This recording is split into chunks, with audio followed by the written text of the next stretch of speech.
Alors Renaud, dans cette vidéo, on va se poser la question de savoir si c'est une bonne idée d'acheter directement une SCI ou de vendre directement sa SCI. Une bonne question, Ben.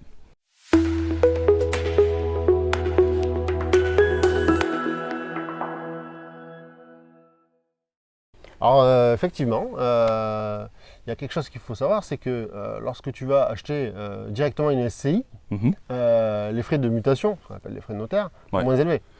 Oui, il n'y en a pas. Donc c'est beaucoup moins élevé. C'est plus que réduit.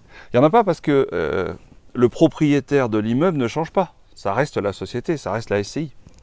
Donc effectivement, on ne repasse pas devant le notaire.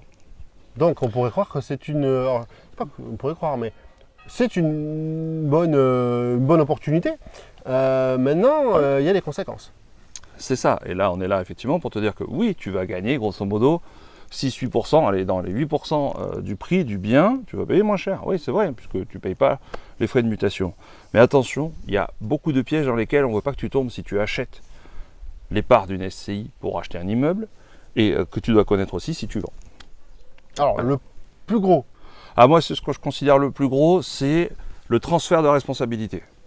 Alors, le transfert de responsabilité, c'est quoi? C'est que tu prends la responsabilité de tout le passé de la société. C'est-à-dire que, imaginons Ben, il fait des conneries dans sa société, il me vend sa société, et puis les bêtises, elles ressortent 10 ans plus tard, c'est moi qui suis propriétaire, eh bien c'est moi qui serai responsable de ce qui a pu se passer. Ça peut être des vices cachés, des travaux mal faits, des choses comme ça, puisque j'ai acheté la responsabilité en même temps que j'ai acheté la société. Donc s'il y a des problèmes, c'est pour ta pomme. Ouais, c'est ça. Et toi, tu t'en sors bien, Ben, dans l'histoire. C'est ça.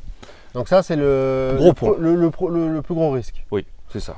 Ensuite, il faut savoir aussi que tu dois évaluer le montant plus bas que le montant de l'immeuble. Le montant de la SCI doit être plus bas que le montant de l'immeuble. Donc la SCI, elle détient un immeuble. Tiens, regarde, il est là. Elle détient l'immeuble. Lui, il a une valeur de marché. Donc, déjà, je te rappelle, tu vas le négocier. Hein. Et puis, effectivement, on va apporter une décote. Alors pourquoi on applique une décote? Essentiellement pour le côté non liquide. Oui. Voilà. Quand on achète des parts de société, ça se vend moins facilement que de vendre un immeuble. Un immeuble, des gens en nom propre vont pouvoir te l'acheter. Un logement, là on parle d'un immeuble, mais ça marche aussi pour n'importe quel logement, hein, d'accord? Pour un appartement. Un appartement, tu vas pouvoir le vendre tel quel à des gens en nom propre pour y habiter, pour leur résidence principale, alors que des parts de SCI, tu les vends uniquement à un investisseur. Donc effectivement, tu appliques une décote que tu vas discuter avec ton expert comptable. Tu appliques une décote pour non-liquidité. Ça veut dire que ça se vend moins facilement. Et en tout cas, toi, tu dois négocier avec ça aussi. Oui. Parce que le but du vendeur, ça va être de ne pas l'appliquer. Oui, c'est ça. D'accord. Et toi, le but en tant qu'acheteur, ça va dire, non, en fait, c'est moins liquide, donc c'est valorisé plus bas. Voilà. C'est ça. Attention, je fais une parenthèse, mais attention aux comptes courants d'associés qu'il pourrait y avoir dans la société. D'accord. Oui, c'est vrai. Voilà. Il ne faut pas l'oublier parce que c'est valable pour l'acheteur et le vendeur, en fait. Tu peux ne pas y penser. Ça a été tracé dans la comptabilité. Tu as un compte courant d'associé, c'est de l'argent que la société doit à un des associés. Et là, on parle par exemple, dans notre exemple, d'une personne physique. La société doit 40 000 euros à Ben. Et puis Ben, il me vend sa société. Je n'ai pas trop fait attention, je n'ai pas regardé de bilan, je ne me suis pas formé, je n'ai pas posé des questions à mon expert comptable. Mais tu me dois 40 000 balles. Et après, non, la société te doit 40 000. Ouais. Et puis l'année suivante, Ben, il vient toquer. Allô, coucou, dis donc, j'aimerais bien que la société me rembourse mon compte courant d'associé. Et là, ma société lui doit 40 000 balles dans cette histoire, dans cet exemple. Donc vigilant. Donc voilà, tu le sais, tu vois, maintenant tu le sais, donc c'est facile. Tu vas aller le regarder, c'est facile, ça s'appelle compte courant d'associé, c'est écrit en clair dans le bilan. Mais encore une fois, oui, il faut le savoir et tu as bien fait de regarder cette vidéo. Alors maintenant, autre sujet. Ok, on va prendre l'hypothèse que c'est une SCI LIS. Ouais. Ça fait 7 ans qu'il y avait un bien dedans. Il y a 7 ans, on a constitué la SCI LIS et on a mis un bien dedans. Voilà. Ouais. Et du coup, on a appliqué l'amortissement, hein, comme tu sais le faire. Si tu ne sais pas, tu iras voir les vidéos qui vont bien. Ouais. Donc, qu'est-ce qui s'est passé?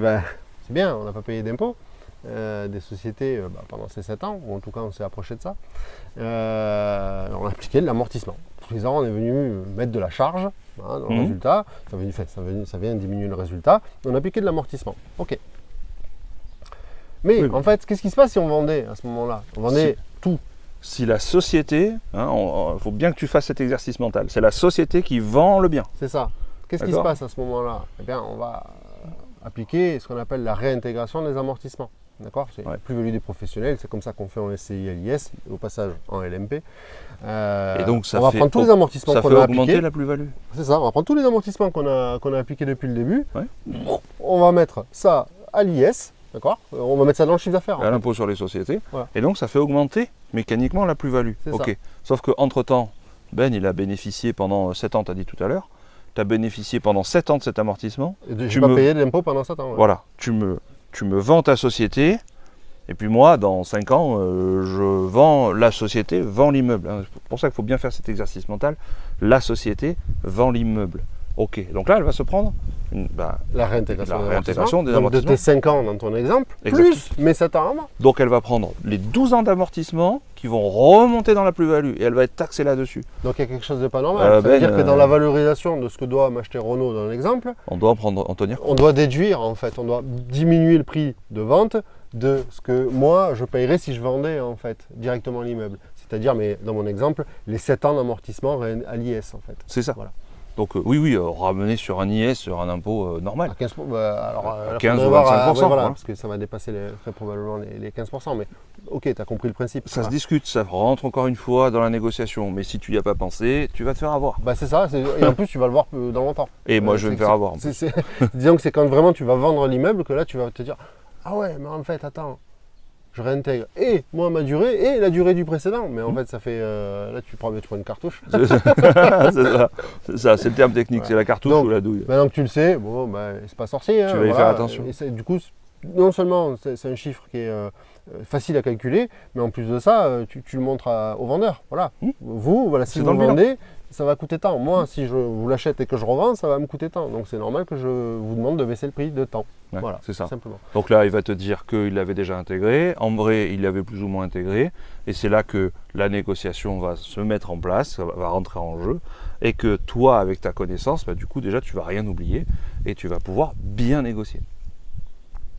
Donc, en conclusion, oui, ça peut être une bonne idée d'acheter directement une SCI.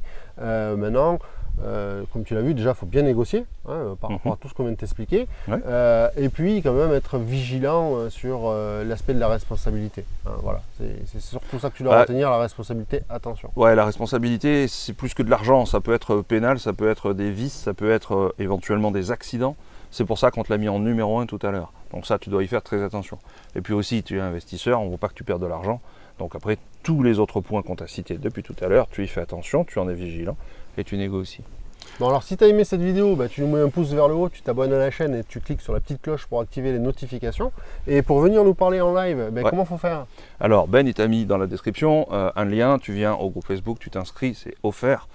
Et tu viens nous rejoindre, on fait des lives très régulièrement, tu viens poser tes questions, nous on choisit un sujet avec toi de 20-30 minutes, on discute et ça se passe très bien, je veux dire, dans une bonne ambiance. Et on te voit bientôt dans un live ou dans une prochaine vidéo. Ciao. Ciao.